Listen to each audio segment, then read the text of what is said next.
వీడతారని ప్రచారం జరుగుతున్న ఎమ్మెల్యే ఆమంచి కృష్ణమోహన్ తో మంత్రి సిద్ధా రాఘవరావు భేటీ అయ్యారు.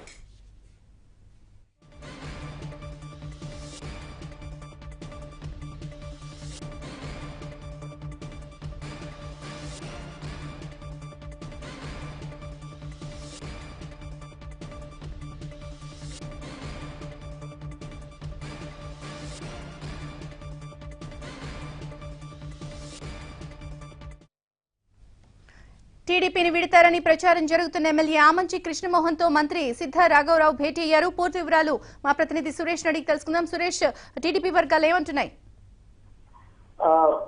ప్రస్తుతం తెలుగుదేశం పార్టీకి చెందిన చీరాల ఎమ్మెల్యే ఆమంచి కృష్ణమోహన్ ఇంటి వద్ద మాత్రం ప్రస్తుతం ఉదయం నుంచి కార్యకర్తల హడావుడి అట్లాగే కొనసాగుతుంది.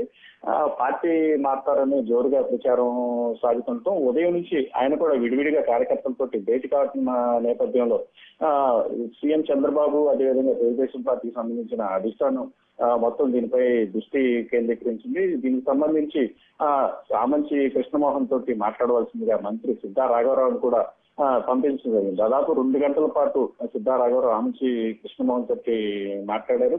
అయితే వారిద్దరి మధ్య ఏ అంశాలు చర్చకు వచ్చినాయి, దీనికి సంబంధించి మంత్రి ఏ విధమైన హామీలు ఎమ్మెల్యే ఆమంచి కృష్ణమోహన్ ఇచ్చారు, అదేవిధంగా కృష్ణమోహన్ సంబంధించి ఎటువంటి డిమాండ్లు ఆయన ముందు పెట్టారనే అంశం మాత్రం ఇంకా పూర్తిగా తెలియరాలేదు. అయితే మొత్తం మీద తెలుగుదేశం పార్టీకి సంబంధించి ఆయన ఆమంచి కృష్ణమోహన్ తన దీనికి సంబంధించి ఏ అయితే అంశాలు తన అసంతృప్తికి కారణమైన అంశాలు ఉన్నాయో వాటిని మాత్రం మంత్రి సిద్ధా రాఘవరావు దృష్టికి తీసుకెళ్ళినట్టుగా కొంత సమాచారం ఉంది. అయితే దీనికి సంబంధించి పూర్తి వివరాలు మాత్రం మరికొంత సేపు వేచి చూస్తే గానీ వెల్లడే అవకాశం లేదు. మరోవైపు కార్యకర్తలు మాత్రం ఉదయం నుంచి ఆమంచి కృష్ణమోహన్ తోటి విడివిడిగా భేటీ అవుతున్నారు. దీనికి సంబంధించి కృష్ణమోహన్ ఏ విధంగా పార్టీ మారే అంశం కానీ అదేవిధంగా పార్టీలో కొనసాగే అంశం కానీ